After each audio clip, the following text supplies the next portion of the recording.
Welcome to the Service Industry Podcast. I've spent the last decade as a CEO, operator, and business builder selling tens of millions of dollars in products and services.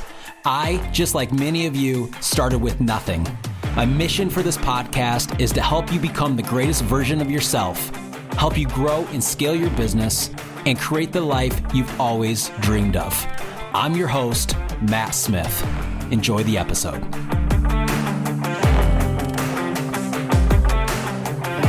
What is going on, guys? Matt here from the Service Industry Podcast. Hope everybody's doing well. Man, I would love your guys' feedback on how you guys have been receiving the recent episodes with guests specifically. I told you guys in 2025 I was going to bring on a bunch of really high-value people on here, and I believe I've done that, but I would love some feedback, whether you guys want to email me or even just fire something off in the Facebook group. About how you guys have been liking it. Do you like having guests on here? Do you prefer it to be just kind of the typical podcast where it's just me talking to you? I'd love some feedback so I know, because coming up with guests, scheduling all the times, it's pretty time consuming. It's good. I've been really enjoying it. It's actually been like getting me really motivated to pump out episodes, but I just want your feedback. So hit me up on that. Hope you guys are doing well. It is the flippin' tundra in Michigan. It's cold as F here, but still getting after it. Got up early this morning, took my dog out, went to the park. He's a bird dog, so he hunts, so I'm trying to get him. I'm just trying to always keep him in the woods, keep him moving. So that was good, but it was cold. But we are at it, man, and we are working hard. And I'm coaching a ton of people right now, dude, and we are just pumping it up for 2025. And so seeing all of these guys and gals win, especially just little wins every week, building and building and building, man, it feels good. So before we dive into this episode, you guys know I own serviceindustrycoach.com. Literally all we do is we help home service businesses scale, whether it's through my one-on-one coaching programs, so you working directly with me on a weekly basis, helping you pick apart your business and helping you scale. That is what we do. And then the other thing we do is we specialize in marketing. So if you need help with marketing, hit us up. There is nobody better in the home service business space than us at what we do. I literally take all of the systems, the processes, the strategies that I've used in my businesses and in the businesses that I've coached, and we just plug them right in, and they work time and time and time again. So if you've been on the fence about coaching, hit me up, man. I'd love to work with you. Second thing, if you have not joined the free Facebook group, I don't know what you're waiting for. Man, it's getting shared out like crazy. I'm seeing people sharing it in Facebook groups, which I'm super grateful for. Thank you guys. The more people in there, the better. No strings attached. 100% free. I share in there every single day stuff that you guys never hear on the podcast. So if you have a Facebook page, click the link in the show notes. Go join the Facebook group. It's free. Only thing I ask is when you click to join, just tell me what kind of business you own. That way I know you're not a bot or some kind of spammer, and you'll get accepted. All right.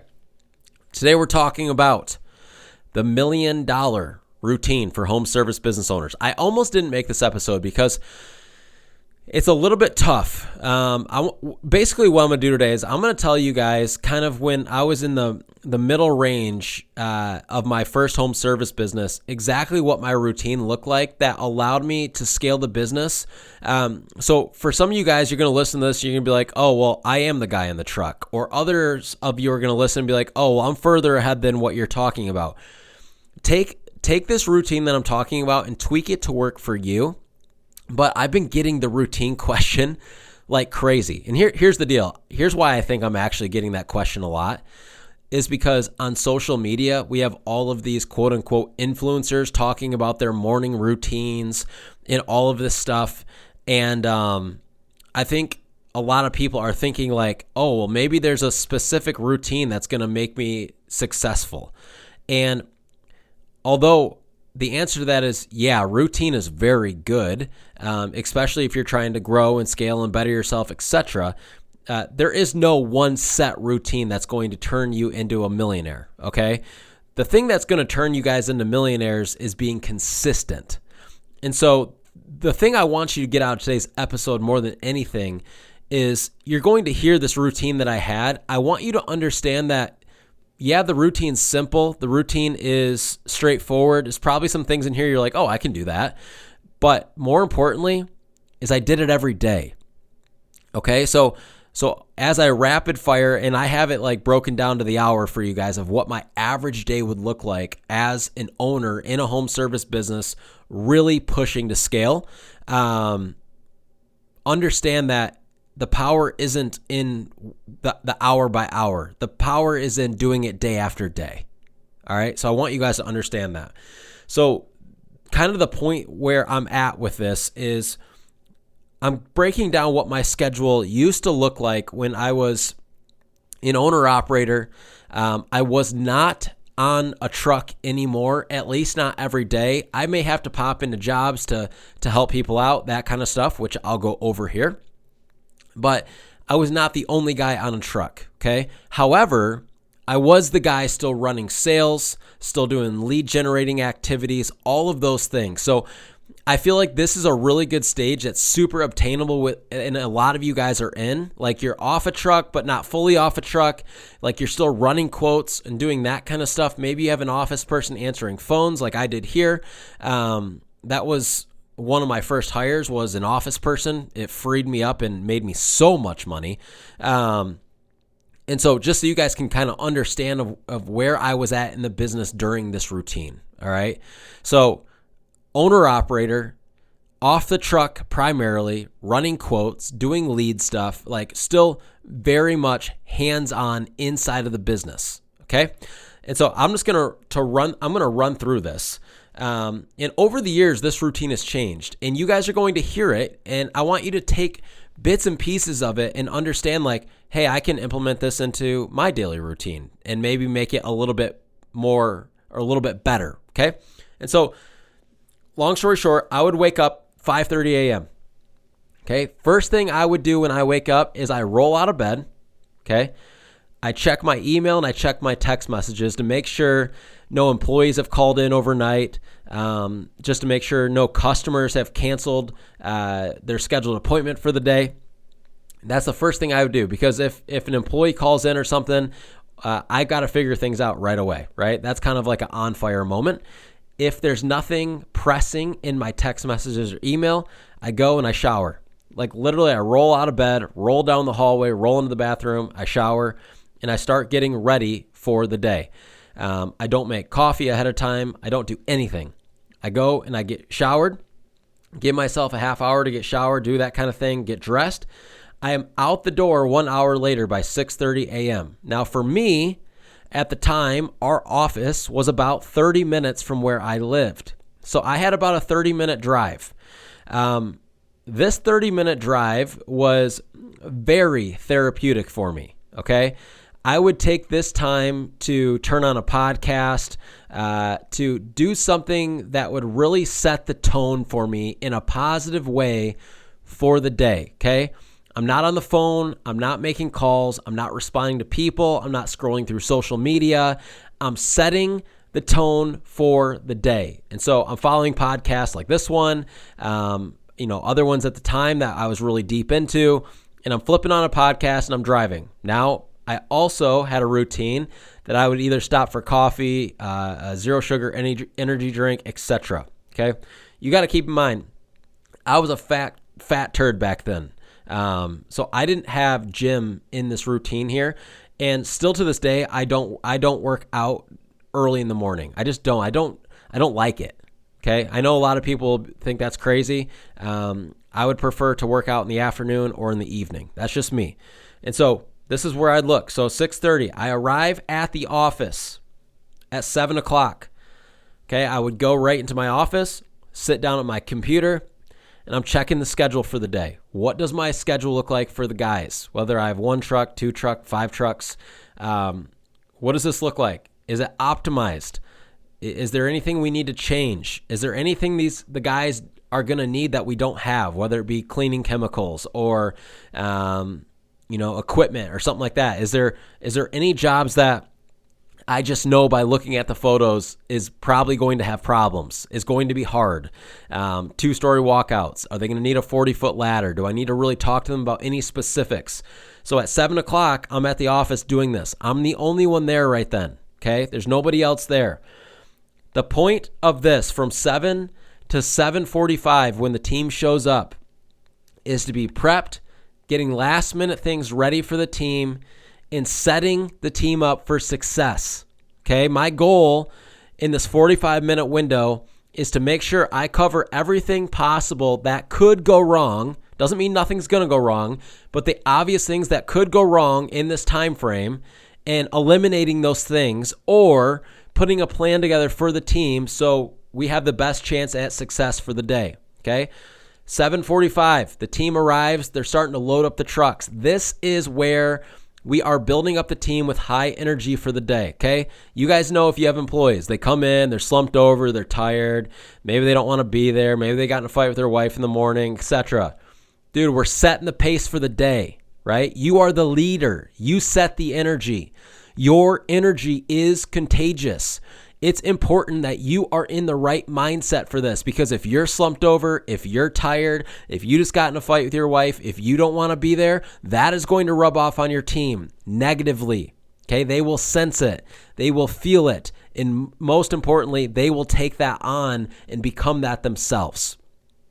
All right. So it is important that you have high energy to set your team off. And by the way, have you ever been in a room with someone with low energy who's negative and all that? It's not fun. But have you been in a room with somebody with high energy, who's optimistic, who wants to crush it, who's got big goals, who's motivated, who's going after it? Dude, it rubs off on you. You're like, let's effing go, right? That's what you got to do every single morning for your team. Send the team off by 8 o'clock. Depending on daylight here, jobs would start between 8 and 9 o'clock, okay? Like to have them on the first job by 8:30 at the latest. So you send them off, and from 8 to noon is where the magic happened. Okay, every day, this was non-negotiable. I block this out on my schedule. You guys hear me talk about blocking off time for lead generating activities. This 4-hour window every day would be blocked. This means I would be doing things like cold outreach to commercial clients, property managers. I would be out stuffing postcards in newspaper boxes, putting door hangers on front doors, knocking on doors, walking into businesses, anything I had to do in order to generate more sales. We had a very, very specific outline of every single neighborhood we hit with postcards and door hangers, and those neighborhoods got hit every 30 days, and I would check them off my list. And so this is what I did every single day. I was postcarding every single day early on before we could afford to do direct mail, right? Because we didn't have a lot of money, just like a lot of you guys. But we were putting out 5,000 or 10,000 pieces of print marketing every single month by hand because I would block out 4 hours a day. And by the way, it was not uncommon for me to do these lead generating activities on Saturdays and Sundays as well. If I was behind on postcards or door hangers, I was working weekends to get this done because I knew this is how the phone rang.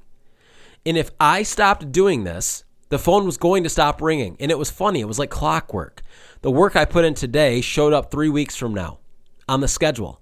And so if I missed 3, 4, 5 days of lead generating activities, 3 weeks from now, we would have a gap in the schedule. Okay. And this was early on before we had repeat clients and all of this stuff.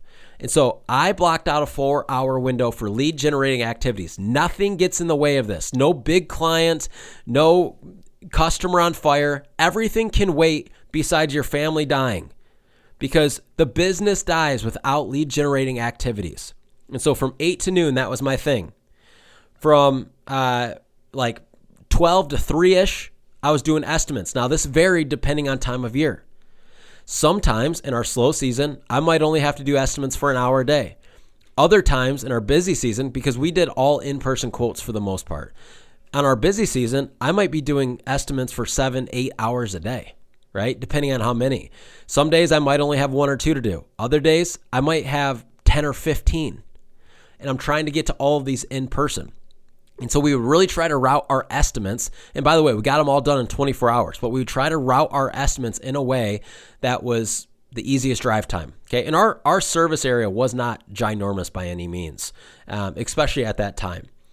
So around 3 o'clock is when I would do my follow-ups. Okay. This is when I would come back to my desk. Sometimes I'd even go home and work at my home office. And I would do all my follow-ups on my quotes that had not closed.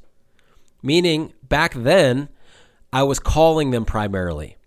I would call Mrs. Jones. Miss Jones, Matt here from the Dirt Hunter. How are you? Good. Hey, I came out yesterday. I know we hadn't gotten you on the schedule yet. You wanted to talk to your husband. How'd that conversation go? Right? I'm just talking to him.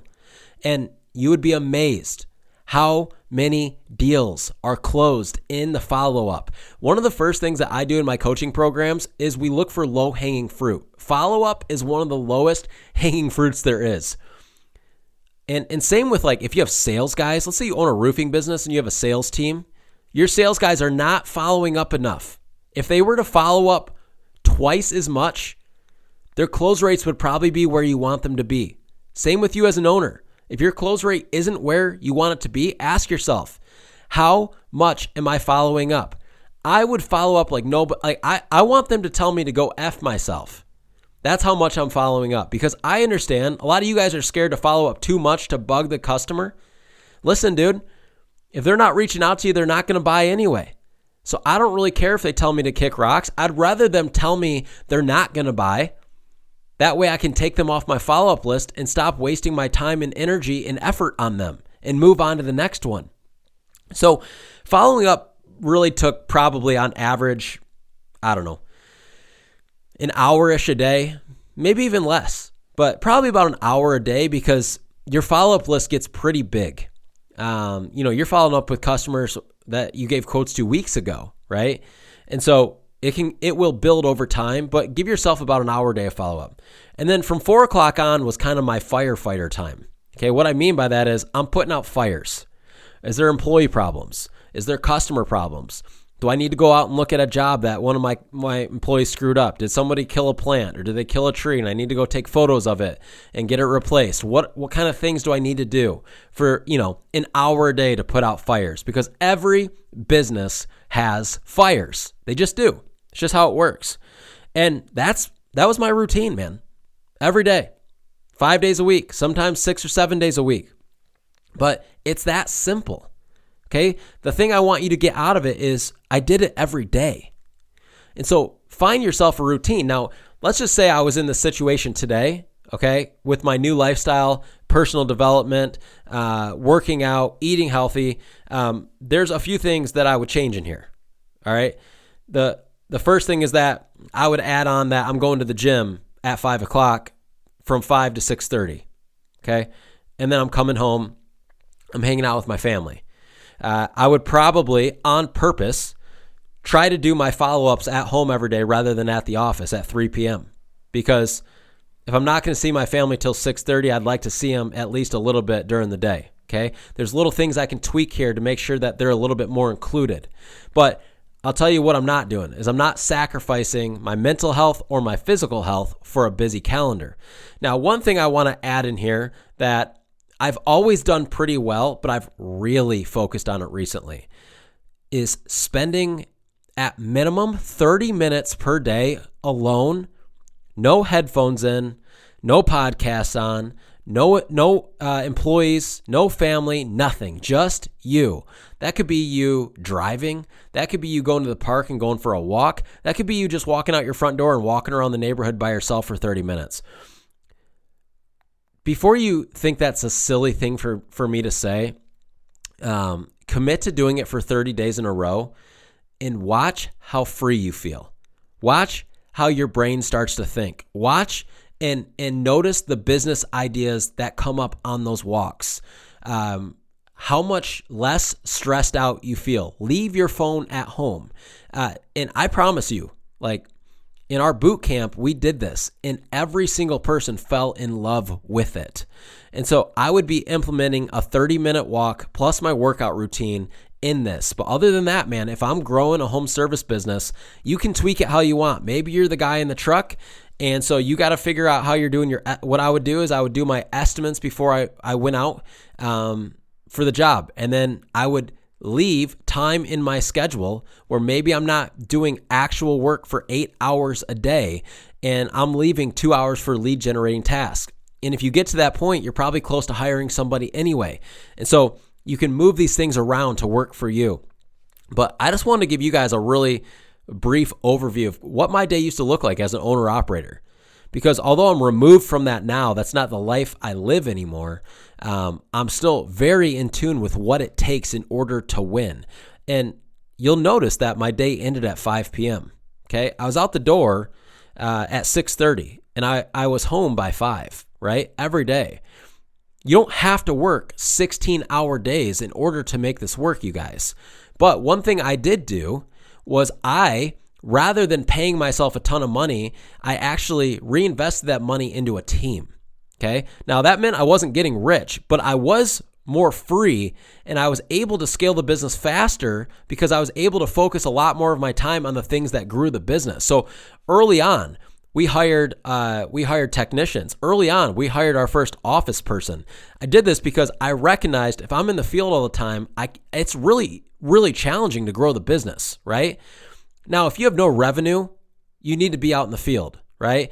Like early on when I was in the field, I would do a job. I would postcard that entire neighborhood before I'd head to my next job. I was hustling, dude. And I'll be honest, I was working a lot of hours. But as soon as I could hire somebody to be on the truck with my business partner, we did. Because we knew if we could get me out of the field, I could do some real damage with lead generating activities. And that's exactly what happened. And so there's ways to shift this around. But I would always, 10 out of 10 times, I always recommend live as lean as you possibly can.